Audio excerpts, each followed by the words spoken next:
আসসালামু আলাইকুম। হাট পরিক্রমায় আমরা আজকে আপনাদের এক নতুন হাট দেখাবো। এটা হচ্ছে কালিয়াকান্দা হাট, কামারখান্দের ভিতরে পড়ছে। এখন বাজে দুপুর 12:30টার মতো। হাটের অবস্থা দেখে এখনো কোনো গরুই আসেনি। এই হাটটাই পরে যে একটু ছোট একটা হাট, গরু আসে সব ছোট লেভেলের, মানে মাঝারি সাইজের গরু খুব কম হয়, একেবারে ছোট সাইজের গরুগুলি আসে। আর গরম যেই, এই গরমে আসলে গরু বের করা অত কঠিন। তো মোটামুটি গরু আছে, দেখাবো। তবে এই ঈদের পর থেকে একটা জিনিস লক্ষ্য করছি, সেটা হচ্ছে যে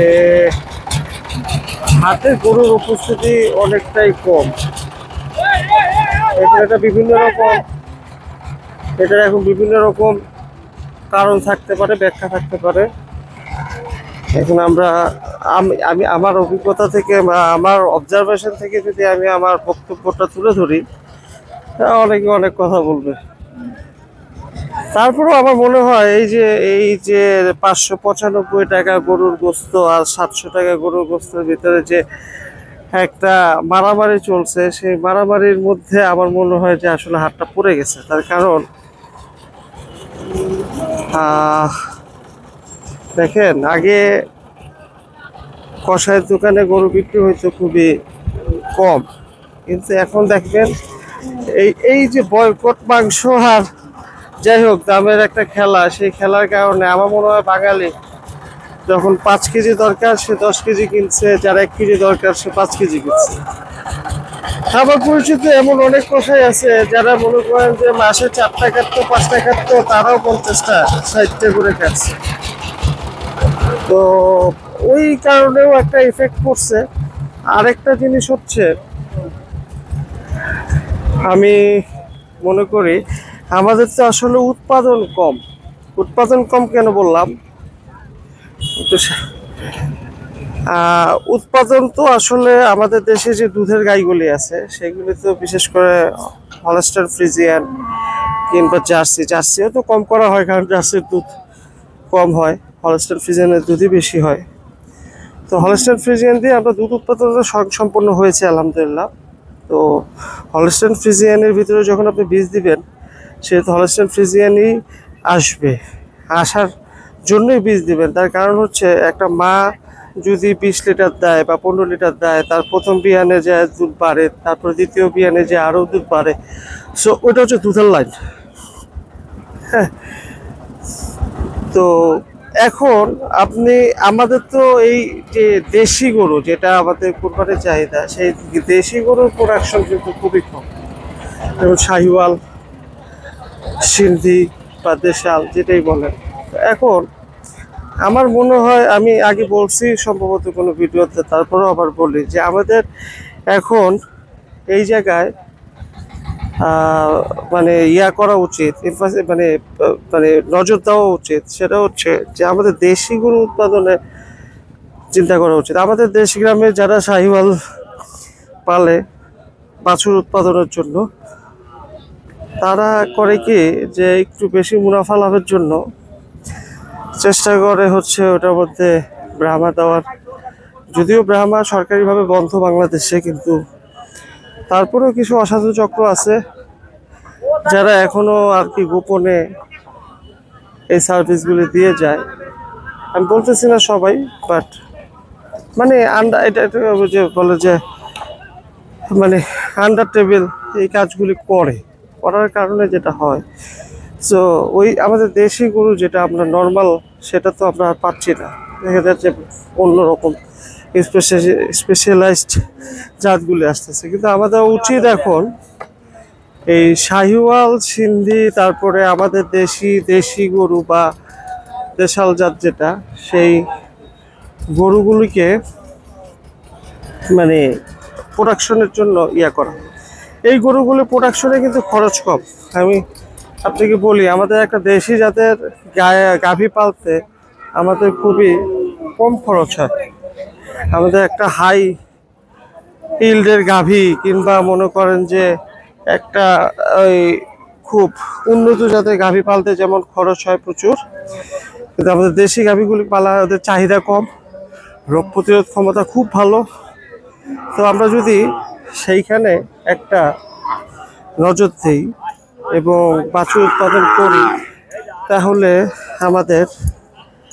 আমার মনে হয় যে আমরা আগে যেতে পারবো। কিন্তু প্রবলেমটা কোথায়? প্রবলেমটা হচ্ছে, একে তো যেই গাভীগুলি আছে সেইগুলিকে আমরা দিয়ে দিচ্ছি হচ্ছে ব্রাহ্মার বীজ কিংবা শাহিওয়ালের বীজ কিংবা এই টাইপের একটু বেশি মুনাফা, মানে বেশি মুনাফার লোভে।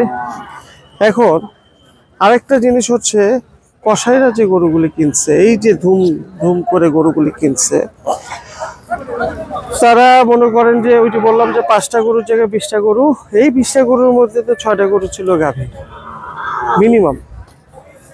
এগুলি মিনিমাম 6টা গরু ছিল গাভী। এখন বকনা গাভী যে যা পাইছে, মানুষের টাকা দরকার, ঈদের আগে মানুষও বেচছে। কারণ কি, সবাই তো টাকা তো সবারই দরকার ভাই। আর যারা এই যে একেবারে প্রান্তিক লেভেলের 1টা 2টা গরু পালে, ছোট গরু পালে, তাদেরও টাকা দরকার, ঈদ আসলে খরচ আছে, সবকিছু মিলে। সো তারা কি করছে, তাদের যে বকনাগুলি আছে, গাইগুলি আছে, এগুলি বিক্রি করে দিচ্ছে। এখন দেখেন, যদি আগে 100 গরু কাটা হইতো, সেখানে কাটা হয়েছে 1000 গরু। এই 1000 গরুর মধ্যে 600 গরু মনে করেন গাভী, 400 মনে করেন ষাঁড়। একটা টাইগার বাচ্চা দেখতে পাচ্ছি, যদিও এখনো কালার ফাটে নাই, জানি না তাদের কি অবস্থা।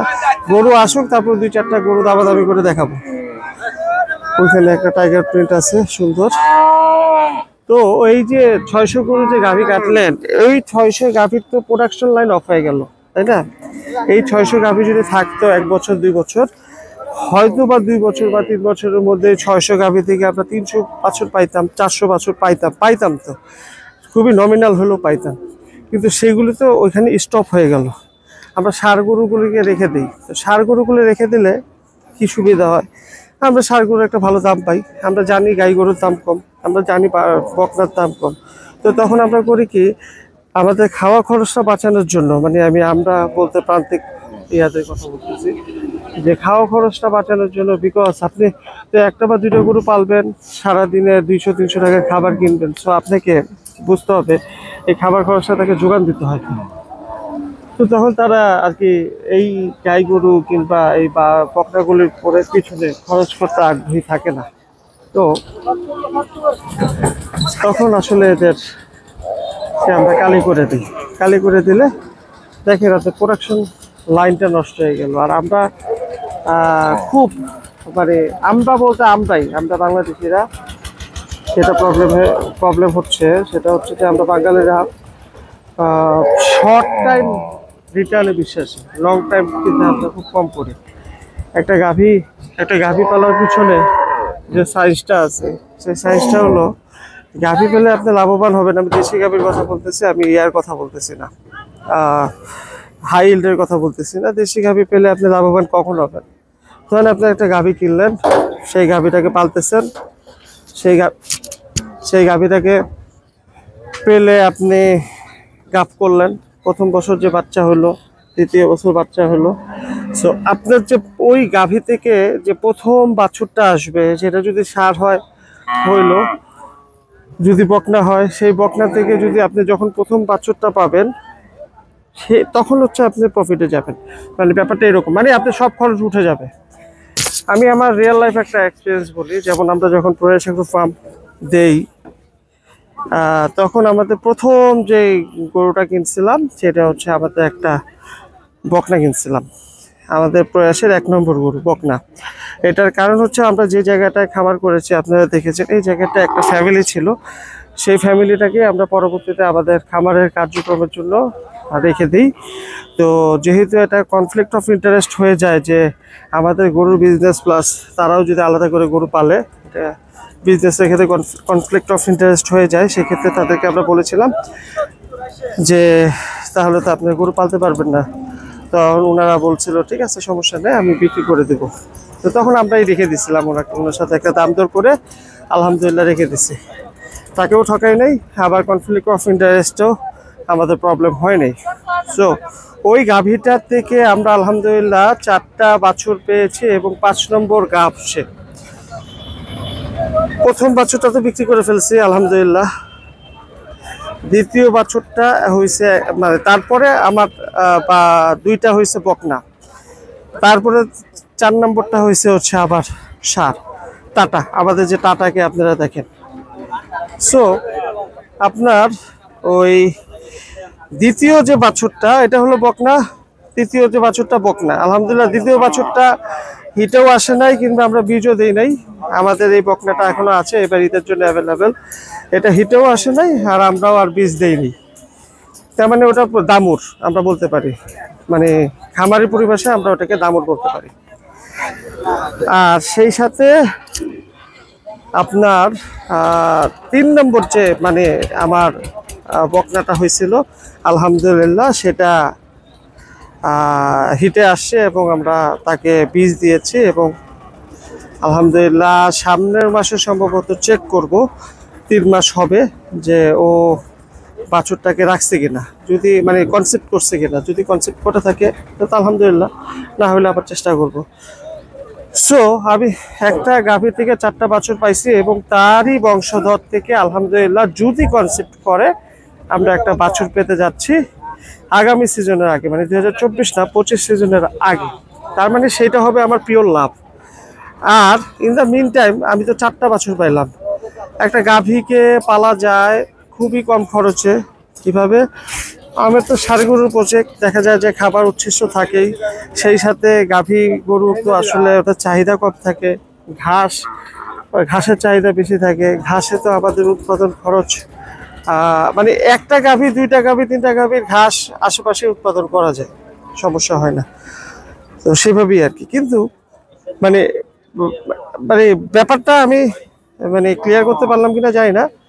তো এইভাবেই আসলে প্রজেক্টগুলো আগাইতে হয়, মানে ছোট আমি একেবারে ইয়ার কথা বলতেছি, ওই বেসিক লেভেলের কথা বলতেছি, প্লিজ অ্যাডভান্স লেভেলে এটা চিন্তা করবেন না। এখন আপনি হাই ইল্ডের গরু নিয়ে এইভাবে চিন্তা করলে হবে না। কিন্তু আমাদের কথা হচ্ছে আমরা যারা খামার করি, ধরেন আমাদের যাদের 20টা 40টা 50টা বা 30টা গরু খামার করার জায়গা আছে, তারা হয়তো বা 2-4টা যদি দেশি গাভী এভাবে পালতে পারেন, যে এই 2-4টা দেশি গাভী আমি পালবো, বছর পরে বছর বাচ্চা দিবে, এইগুলির জন্য আপনাকে খুব বেশি খরচ করতে হবে না। আপনি পুরো প্রজেক্টের থেকে এদের খাবার চলে আসবে এবং আপনি যে বছর শেষে যে বাছুরটা পাবেন এটা অ্যাকচুয়ালি আপনার পিওর লাভ থাকবে যদি আপনি প্রপারলি করতে পারেন। হ্যাঁ, কিন্তু এখন আপনি এইসব গাভীর আসলে রোগ বালাইও কম হয়, কিরকম ম্যাস্টাইটিস, তারপরে মিল্ক ফিভার, এই টাইপের জিনিসগুলিও খুবই খুবই কম হয়। এটাই আর কি। সো আমাদের যে ইয়াটা হইলো, আমি আমার অভিজ্ঞতা থেকে বললাম, আপনারা প্লিজ পার্সোনালি অন্য কোনোভাবে নেবেন না। আমার কাছে মনে হয়েছে যে এই 595 আর 700 টাকা মাংসের যে একটা খেলা, এই খেলার মাধ্যমে আমাদের মানে সোসাইটি থেকে অনেকগুলি দামুর বা গাভী এগুলি হারায় গেছে। তারপরে হচ্ছে আপনার ষাঁড় গরুর যে দেশি গরুর যে বাচ্চাগুলি আছে, হ্যাঁ, যেগুলি হয়তোবা আমি হয়তোবা আরো পটেনশিয়াল ছিল, বাট সেগুলি সার্ভাইভ করতে পারে নাই আমাদের লোভের কারণে। তো এই কারণে আমাদের কিছুটা দেশি গরুর শর্টেজ আছে। হ্যাঁ, এখন ইন্ডিয়ান গরু কিংবা বড় জাতের গরু সেগুলির কথা আমি কিন্তু বলতেছি না, আমি বলতেছি ম্যাচ লেভেলের কথা, যেগুলো হচ্ছে আমাদের কোরবানি ঈদের সময় চাহিদা ম্যাক্সিমাম থাকে। হচ্ছে মানুষ চায় কি, মানুষ গত বছর পর্যন্ত আমাদের কাছে বলছে ভাই আমরা 70 থেকে 1 লাখের মধ্যে চাই, আর এখনকার চাহিদা থাকে হচ্ছে আপনার 1 লাখ থেকে 1.5 লাখ এর মধ্যে। কারণ সবকিছু মিলাই তো আসলে মানুষও বুঝে যে আসলে দাম কম বেশি সবকিছু মিলায়। তো এইবার চাহিদা হচ্ছে 1 লাখ থেকে 1.5 লাখের মধ্যেই, 70-80 হাজার টাকা আসলে খুবই কম মানুষই বলে। তারপরেও সেটাও তো একটা বাজেট, মানে আমারই বাজেট এবার 70,000 টাকা। জানি না বাকিটা আল্লাহর ইচ্ছা কবে কি হবে। তো যেটা বলতেছিলাম, এই কারণে যেমন আমার একটা গরু আছে, আমাদের একটা হাসা আছে, আপনাদের যারা আসছেন দেখছেন, এই হাসাটা আমি কিনছিলাম 230 কেজি, হ্যাঁ, এবং ইট ওয়াজ ফর 2023, মানে 2023 সালের কোরবানির জন্য আমরা কিনছিলাম আমাদের এক পার্টনারের জন্য, জুবাইর ভাই। জুয়ার ভাইয়ের ইচ্ছা ছিল যে সে ছোট একটা হাসা দিবে, একেবারে যেটা 2 দাঁত হয়েছে মাত্র এরকম। তো আমরা 233 কেজি সম্ভবত 13 বা 33 আমার এক্স্যাক্টলি মনে নাই, এই গরুটা কিনেছিলাম এবং ওটা দাঁতে ছিল না। সো আমরা সাপোজ মানে চেষ্টা করছিলাম যে এটা এই গরুটাকে মানে আমরা চিন্তা করছিলাম যে 23-এ দাঁত হয়ে যাবে। তো 23-এর আশেপাশে যখন আসে তখন দেখলাম দাঁত ফাঁসে নাই, মানে দাঁত হওয়ার কাছাকাছি নাই। তখন জুবাইর ভাইরা বললাম ঠিক আছে ভাই আমরা এটা ড্রপ দেই, যেহেতু কুরবানির জন্য দাঁতটা হচ্ছে ম্যান্ডেটরি। বর্তমানে গরুটার ওজন আছে 550 কেজি। এই গরুগুলি আসতেছে, এখনো সব আসে নাই, আসতেছে ভালো গরু। তো গরুগুলো আসলে পরে কিছু গরু আমি ঘুরে ঘুরে দেখাবো এবং কিছু গরুর দাম জানার চেষ্টা করব। সব আসুক। ভিডিওটা অনেক বড় হয়ে গেছে, আমি এই পর্বটা এখানেই শেষ করে দিচ্ছি। ইনশাল্লাহ নেক্সট ভিডিওতে আমি কিছু গরু দামাদামি কিংবা দেখাবো। হ্যাঁ, আর যেই কথাগুলি বললাম এগুলি সব আমার ব্যক্তিগত মতামত বা অভিজ্ঞতা থেকে বলছি, এগুলিকে রেফারেন্স হিসেবে নেওয়ার কিছু নাই। যদি পছন্দ হয় চিন্তা করে দেখবেন যে আসলে কথাগুলি ঠিক কিনা, আর যদি অপছন্দ হয় ঠিক আছে আলহামদুলিল্লাহ, সমস্যা নাই। আমি সব বুঝি এমন না, আবার কিছুই বুঝি না এমনও না। যেহেতু এই ট্রেডে আছি, এটা আমার প্রফেশন, এটা আমার হবি না, আমি অ্যামেচার না। আমি আমার লাইফের দীর্ঘ একটা সময় এটার পিছনে ব্যয় করছি। সো মার্কেট ট্রেন্ড কিংবা মার্কেটের অবস্থা বুঝি, যে যার ব্যবসায় এই জিনিসগুলি তো অবজার্ভ করতেই হয়। সো আমরা এই জিনিসগুলিকে অবজার্ভ করতেছি, দেখতেছি। গত বছর হাটে আইসা যে পরিমাণ গরুর উপস্থিতি দেখছি, এই বছর সেরকম দেখতেছি না। আবার তার আগের বছর যে পরিমাণ উপস্থিতি দেখেছি গত বছর দেখি নাই। যদি সত্যি কথা এভাবে চলতে থাকে 2-4-5 বছরের মধ্যে আমরা ডিজাস্টারের দিকে যাব। ডিজাস্টারের দিকে যাব হচ্ছে মেন লোকাল মার্কেট থেকে। তখন এখন আমরা হালকা পাতলা ইন্ডিয়ার উপর ডিপেন্ডেন্ট, তখন আমরা ফুললি ইন্ডিয়া, তারপর ব্রাজিল, তারপরে হয়তো বা আর্জেন্টিনা, তারপরে হয়তো বা আমেরিকার উপর হবো। তো এখন ওইসব জায়গা থেকে গরু আসলে আলহামদুলিল্লাহ আসুক, সমস্যা নাই। যদি লাইভ গরু আসুক, সমস্যা নেই। কিন্তু একটা জিনিস তো বুঝতে হবে, যে জিনিসটা আপনি বর্ডারের উপর থেকে আনতেছেন সেই জিনিসটা তো আপনার দেশের অর্থনীতিতেও ক্ষতি করবে, আবার দামের দিক দিয়েও কি আপনি পোষাইতে পারবেন? কারণ আপনি যখন বর্ডার পার করে একটা গরু আনবেন, আপনি চেষ্টা করবেন ওখান থেকে বেস্ট গরুটাই আনার জন্য, যখন লিগ্যাল ওয়েতে আসবে। হ্যাঁ, বেস্ট গরুটাই আনার জন্য। তখন বেস্ট গরুটা আনলে দামটা কি আপনি কম দামে চাবেন? মানে আমি তো আনি না, যারা আনবে। কয়েকদিন আগে তো কংগ্রেসের একটা খেলা হয়েই গেল। হ্যাঁ, এগুলো বললে অনেক খামারের কাছে আবার খারাপ হয়ে যাব, আবার অনেক ক্লায়েন্টের মানে আমার ক্রেতা ভাই বা আমার দর্শক তাদের কাছেও হব। এখন এই জিনিসগুলো চিন্তা করার বিষয় যে এখন হাই টাইম, যদি আমরা আগামী 2-4-5 বছরের মধ্যে আমরা আমাদের লোকাল যে উৎপাদন, এই উৎপাদনটাকে যদি আমরা অব্যাহত না করতে পারি এবং বাড়াইতে না পারি, তাহলে আমরা আসলেই একটা ডিজাস্টারের দিকে যাব। হ্যাঁ, যাক আলহামদুলিল্লাহ, চেষ্টা করতেছি, আমরাও চেষ্টা করতেছি, সবাই চেষ্টা করতেছে, আস্তে আস্তে এগুলি আগে যাবে। সেভাবেই আমাদের জন্য দোয়া করবেন। যারা এখনো আমাদের চ্যানেলটা সাবস্ক্রাইব করেন নাই, প্লিজ সাবস্ক্রাইব করবেন, বেল বাটনে ক্লিক করবেন, শেয়ার করবেন, আর সেই সাথে সাথে কমেন্টস করবেন। যদি ভালো লাগে জানাবেন, যদি খারাপ লাগে সেটাও জানাবেন। সবকিছুই আপনাদের কমেন্টস দেখেই আমরা বুঝতে পারি আসলে আপনাদের কাছে পছন্দ হচ্ছে কি হচ্ছে না। যাক, সে পর্যন্ত এই ভিডিও থেকে বিদায় নিচ্ছি। আশা করি গরু টরু আসলে পরে একটা দামাদামির একটা ছোট্ট ভিডিও আমি দেখাবো। সেই পর্যন্ত সাথেই থাকুন। আসসালামু আলাইকুম।